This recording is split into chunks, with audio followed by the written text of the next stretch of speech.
ਸਤਿ ਸ਼੍ਰੀ ਅਕਾਲ। ਤੁਸੀਂ ਵੇਖ ਰਹੇ ਹੋ ਦੈਨਿਕ ਸਵੇਰਾ ਟੀਵੀ। ਮੈਂ ਹਾਂ ਨੀਰੂ ਬਿਜਲਵਾਨ। ਅੱਜ ਕੱਲ੍ਹ ਸੈਲਫ ਹੈਲਪ ਦੀ ਬੁੱਕਸ ਬਹੁਤ ਜ਼ਿਆਦਾ ਆ ਰਹੀਆਂ ਨੇ। ਲੋਕ ਆਪਣੇ ਆਪ ਨੂੰ ਜਾਗਰੂਕ ਹੋ ਰਹੇ ਨੇ ਕਿ ਆਪਣੇ ਆਪ ਨੂੰ ਕਿਵੇਂ ਸਵਸਥ ਤੇ ਟੈਨਸ਼ਨ ਫਰੀ ਰੱਖਿਆ ਜਾਏ। ਲੇਕਿਨ ਇੱਕ ਸਾਈਕੋਮੈਟਿਕ ਡਿਜ਼ੀਜ਼ ਹੈ ਜਿਸ ਨੂੰ ਲੈ ਕੇ ਅਸੀਂ ਡਾਕਟਰ ਦੀਪਕ ਨਾਲ ਗੱਲਬਾਤ ਕਰਾਂਗੇ। ਸਰ, ਇਹ ਜੋ ਸਾਈਕੋਮੈਟਿਕ ਡਿਜ਼ੀਜ਼ ਹੈ, ਇਹਦਾ ਮਤਲਬ ਐਕਸਪਲੇਨੇਸ਼ਨ ਕਿਵੇਂ ਕਰੀਏ? ਕਿਸ ਤਰ੍ਹਾਂ ਦਾ ਡਿਜ਼ੀਜ਼ ਹੈ ਤੇ ਲੋਕਾਂ ਨੂੰ ਕਿਸ ਤਰ੍ਹਾਂ ਪਰੇਸ਼ਾਨ ਕਰਦਾ ਹੈ? जी, साइकोसोमेटिक जो है, जैसे कि किसी चीज़ का आपके मन में डर है, तो वो डर निकालने के लिए कोई दवा तो है नहीं।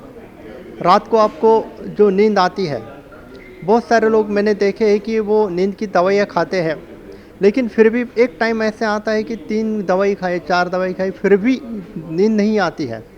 तो उसको ठीक करने के लिए भी हम हिप्नोटिज्म से उसके मन के अंदर वो सजेशंस देते हैं कि आपको हर रोज़ रात को गहरी और अच्छी नींद आएगी।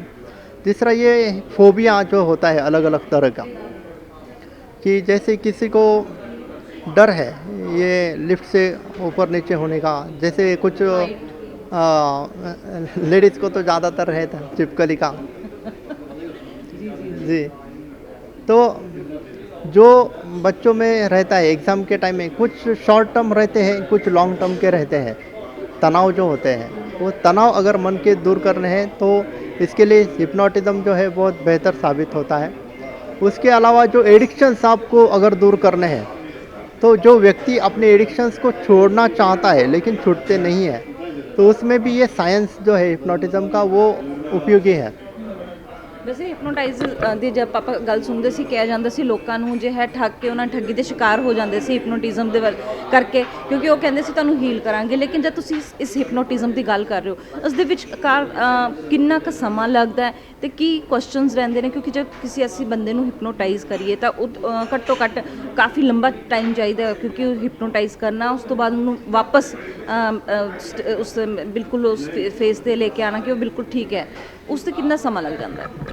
जी देखिए, एक तो ये जो बाबा लोगों का टाइम का पीरियड ये है कि जब तक उस व्यक्ति की श्रद्धा या विश्वास उस व्यक्ति को बनती नहीं है, तब तक वो उसको कुछ नहीं कर पाएंगे। हिप्नोटिज्म में क्या है, जब तक आपके कॉन्शियस माइंड को, जागृत मन को जब तक हम कन्विंस ना कर ले, तब तक विचार जो है आपके सबकॉन्शियस माइंड में नहीं जाते।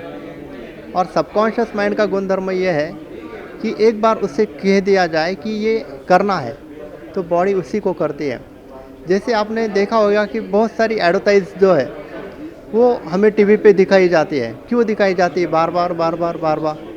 क्योंकि वो इस साइंस को जानते हैं कि जो विचार बार बार रिपीट होते हैं वो ऑटोमेटिकली सबकॉन्शियस माइंड के अंदर चले जाते हैं।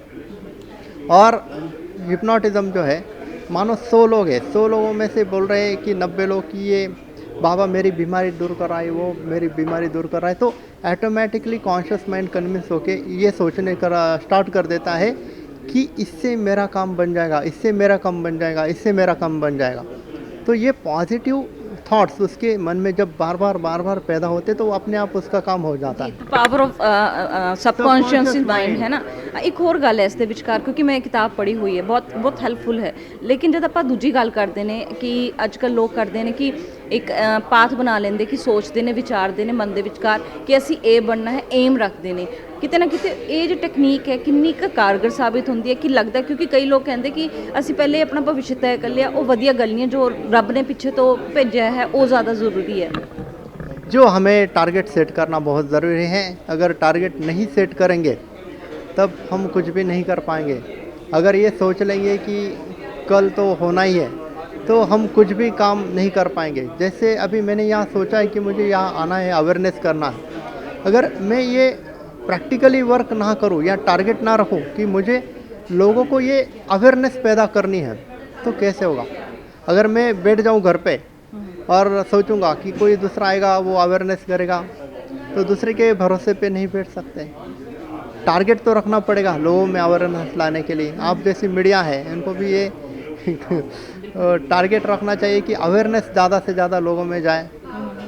ਅੱਛਾ, ਇਸ ਪੂਰੀ ਟੈਕਨੀਕ ਦੇ ਵਿਚਕਾਰ ਕਿੰਨਾ ਕੁ ਸਮਾਂ ਲੱਗ ਜਾਂਦਾ? ਤੁਸੀਂ ਕਿਹਾ सबकॉन्शियस माइंड ਦਾ पूरा खेल है। हाँ, देखिए इसमें जो है आपको बताता हूँ, हर व्यक्ति की सजेस्टिबिलिटी जो है, सजेशंस ग्रहण करने की क्षमता अलग अलग है। कुछ लोगों की 10 से 30 सेकंड की है, वो 10 से 30 सेकंड में ट्रांस में चले जाते हैं। कुछ लोग 1 मिनट में, कुछ लोग 3 मिनट में। और अलग-अलग उसके फेज़ है। हाँ, और उसके आगे के जो लोग हैं वो जाते नहीं हैं, वो बहुत समय लेते हैं, वो बहुत समय लेते हैं, उनके ऊपर बार-बार प्रयोग करने पड़ते हैं तब वो जाते हैं। लेकिन एक्चुअली देखा जाए तो 3 मिनट सफिशिएंट हो जाते हैं, 6 लोगों के लिए, 10 में से 6 लोग। ਤਾਂ ਅਭੀ ਤੱਕ ਜੇ ਗੱਲ ਕਰਾਂ ਹਾਲੇ ਤੱਕ ਕਿੰਨੇ ਤੁਸੀਂ ਲੋਕਾਂ ਦਾ ਇਲਾਜ ਕੀਤਾ ਹੈ ਤਾਂ ਕਿੰਨਾ ਫਾਇਦਾ ਉਹਨਾਂ ਨੂੰ ਮਿਲਿਆ? देखिए, बहुत सारे लोग जो है मतलब मैं तो एग्ज़ाम के टाइम जो बच्चे हैं उनको ट्रेस जो है एग्ज़ाम का ट्रेस निकालने के लिए प्रयोग किया है। जो कोरोना के पीरियड में था कुछ लोग आत्महत्या के लिए प्रवृत्त हुए थे, उनको वहाँ से निकालना उस टाइम में बहुत बड़ा चैलेंजिंग काम था और मैं वो सब ऑनलाइन उस समय किया कि उनको एक मेंटली एक ये देना होता है, पुशअप देना होता है कि मैं हूँ, आपके साथ हूँ और ये कुछ नहीं है, ये दिन चला जाएगा।